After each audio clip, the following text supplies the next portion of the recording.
Hello everyone to the another book review.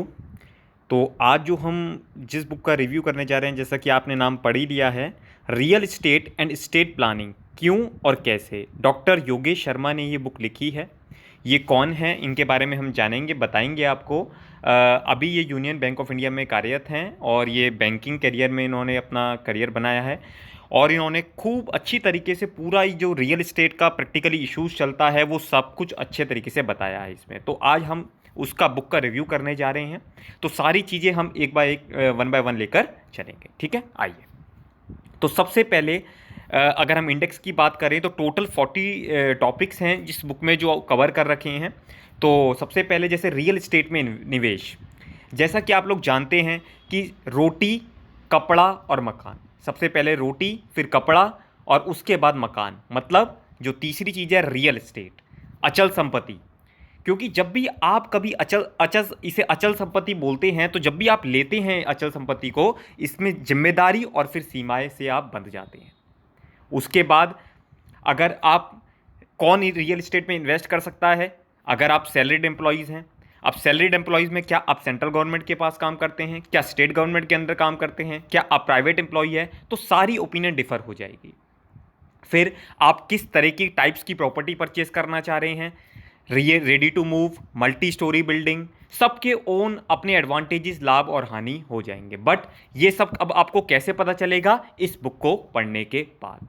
इसी तरीके से ईच एंड एवरी फैक्ट्स को इसमें बहुत अच्छी तरीके से बताया गया है कि भाई कब आपको फ्रॉड से अवेयर रहना है, प्रोजेक्ट डिले होता है तो क्या करना है। भाई आपने प्रॉपर्टी में इन्वेस्ट कर दिया, पता चला वो फ्रॉड है।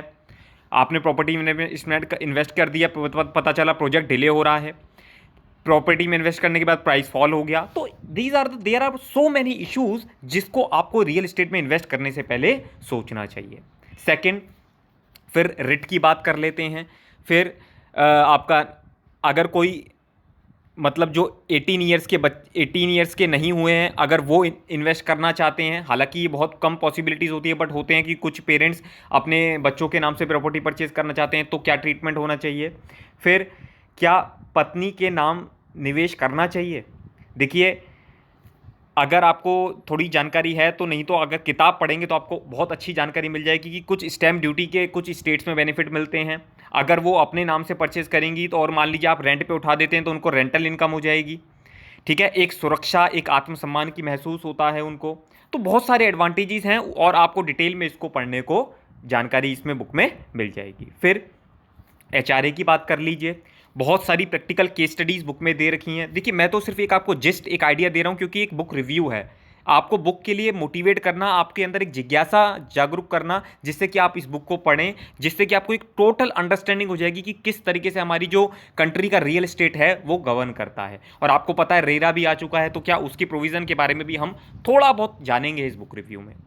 फिर अगर आपको पता होगा कि अगर आपके पास अपना घर है तो आपको एचआरए का बेनिफिट नहीं मिलता है। फिर रियल एस्टेट प्लानिंग में एचयूएफ का क्या रोल है। अब एचयूएफ क्या है, हिंदू अनडिवाइडेड फैमिली। ये इसको बनाने के लिए क्या करना पड़ता है, इसको बनाने के लिए सबसे पहले शादी करनी पड़ती है।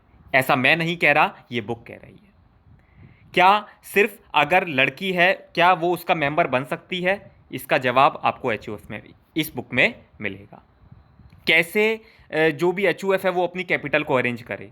क्या वीमेन करता हो सकती है, क्या सिर्फ एक ऐसी एचयूएफ हो सकती है जिसमें सिर्फ लड़कियां ही लड़कियां हैं। क्या कोई अनमैरिड व्यक्ति एचयूएफ बना सकता है। इसके जवाब, इन सभी सवालों के जवाब आपको इस बुक में मिल जाएंगे। होम लोन, 7 पॉइंट है होम लोन आपका। देखिए, जब भी आप होम लोन लेते हैं बैंक से तो आपको 75 से 90% आपको बैंक से लोन मिल जाएगा। बाकी का क्या है, आपको अपने हिस्सा कैसे उसको पैसा जनरेट कहाँ से करेंगे आप। सैंक्शन लेटर क्या होता है, ज़्यादा लोन कैसे ले सकते हैं, सिबिल स्कोर का क्या महत्व है, ये सब बातें आपको इस बुक में पढ़ने को मिल जाएगी। फिर संयुक्त होम लोन, इसका क्या मतलब होता है, मतलब को एप्लीकेंट, कि आप तो लोन ले रहे हैं, आपने किसी अपनी वाइफ को, किसी अपने भाई को एप्लीकेंट बना दिया, तो क्या इसके कुछ फ़ायदे होते हैं। प्रैक्टिकल की स्टडीज़ आपको इसमें मिल जाएंगी।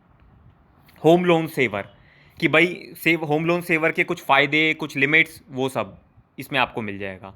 होम लोन ट्रांसफ़र हो सकता है कि इंटरेस्ट रेट कम हो गया तो कहीं हम दूसरे बैंक से कोई अच्छा रेट दे रहा है तो हम ट्रांसफ़र कर लें, तो कैसे हो सकता है, इसके बारे में आपको यहाँ पर जानकारी मिल जाएगी। आगे चल सकते हैं। 12th, यदि आप ईएमआई भरने में असमर्थ हो जाएं। अब ऐसा कब होगा? मान लीजिए आप बीमार पड़ गए, आपके बिजनेस में घाटा आ गया, आपकी नौकरी छूट गई, तो क्या आप कर सकते हैं, इसके बारे में आपको डिटेल में पता चल जाएगा। देखिए ये ऐसे इश्यूज हैं जो कि एक किसी भी प्रैक्टिकल लाइफ में आते हैं। फिर होम लोन में कर बचाने के तरीके। अब टैक्स आपको सेव कि भाई खुद यूज़ करें या किराए पर दें। आप हाउस प्रॉपर्टी जो भी अगर प्रोफेशनल या कॉमर्स से बिलोंग करता है फील्ड से, तो वो ये सब चीज़ से रिलेट अच्छे से कर पा रहा होगा। बट कहीं ना कहीं कोई भी साइंस से हो या कुछ भी हो, कहीं ना कहीं उसको अगर वो प्रॉपर्टी परचेज कर रहा है तो उसको रियल एस्टेट के लॉज के बारे में जानकारी होनी चाहिए। अगर वो इस बुक को रिव्यू या इसका कुछ भी देख लेता है तो उसको एक अंडरस्टैंडिंग हो जाएगी कि अच्छा ये सब चीज़ें यहाँ पर होती हैं। तो हम तो थैंक्स करना चाहिए हमारे को ऑथर को, योगेश शर्मा जी को, कि वो अपना उन्होंने इतना टाइम निकाल कर इस बुक को प्रेजेंट किया हमारे पास और हमने इस चीज़ को पढ़ा। और जब इसका इसलिए रिव्यू लेकर आया हूँ। देखिए मेरे एक रिव्यू होते हैं वो जेन्युइन होते हैं। मेरे पास बहुत सारी बुक्स हैं बट मैं कुछ ही बुक्स का सिर्फ रिव्यू लेकर आता हूँ जो मुझे लगता है आपके लोगों के लिए बहुत नेसेसरी है। It's a relevant, it's a must read book for you. चलिए आगे, कम बजट की प्रॉपर्टी कैसे खरीदें। जैसे आपको कम बजट में कब मिलेगी? जब कोई नया प्रोजेक्ट होगा, या कहीं आप प्रॉपर्टी शहर के बाहर खरीद रहे हैं, या कोई बैंक नीलाम कर रहा है, ठीक है ना।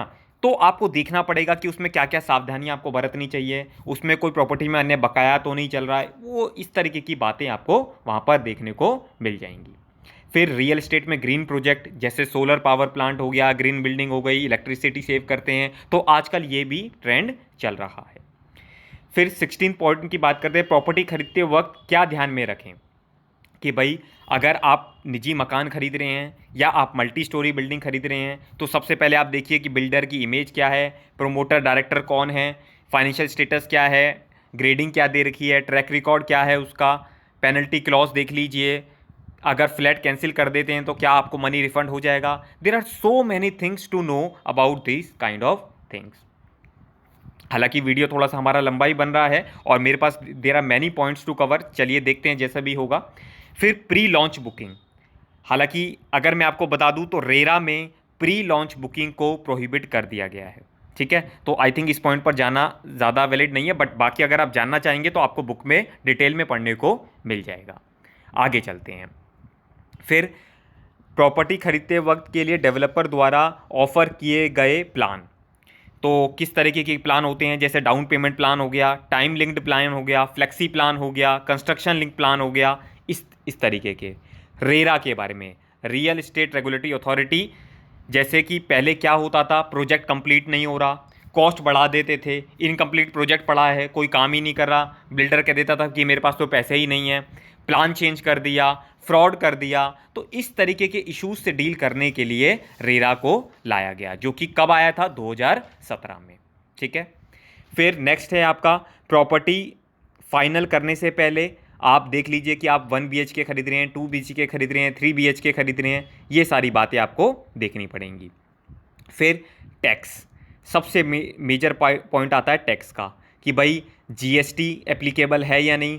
अगर TDS की प्रोविज़न एप्लीकेबल है तो क्या हमारे को पता है कि 50 लाख से ज़्यादा की प्रॉपर्टी खरीदते हैं तो 1% का TDS कटता है। फॉर्म 26QB के बारे में हमारे को पता है या नहीं।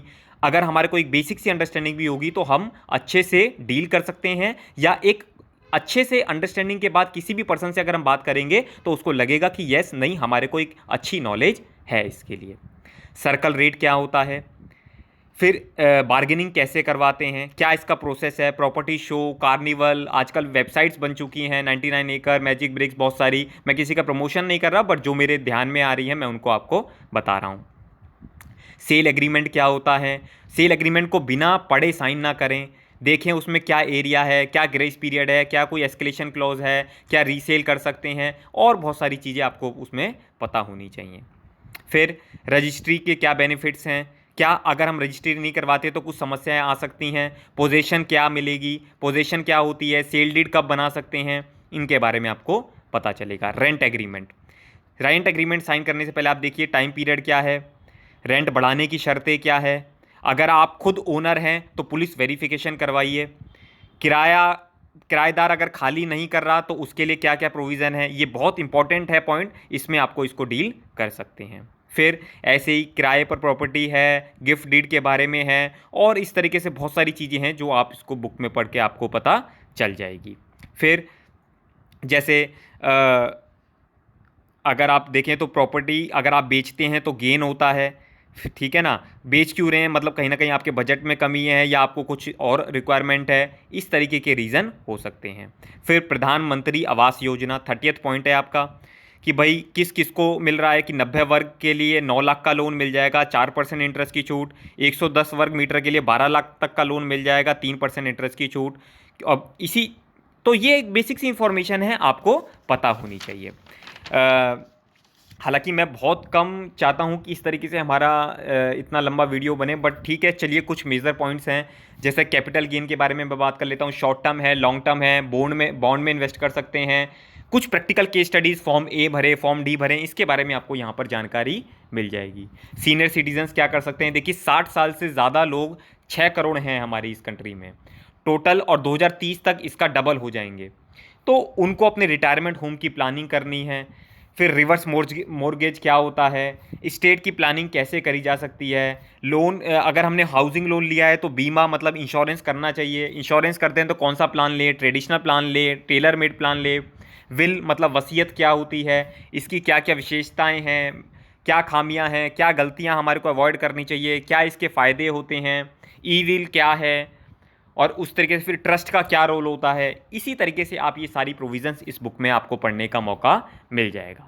तो ये हमारे ऑथर का नाम है, उनके बारे में आप डिटेल में पढ़ सकते हैं। प्रभात प्रकाशन के द्वारा ये बुक लिखी गई है, तो एक मस्ट रीड बुक है। मैं आपसे रिक्वेस्ट करूँगा आप इस बुक को ज़रूर पढ़ें और ज़्यादा से ज़्यादा लोगों तक इस वीडियो को शेयर कीजिए, जिससे एक अवेयरनेस जनरेट हो हमारी इस कंट्री में। Thank you so much, and मिलते हैं एक अगले बुक रिव्यू के साथ। तब तक के लिए गुड बाय।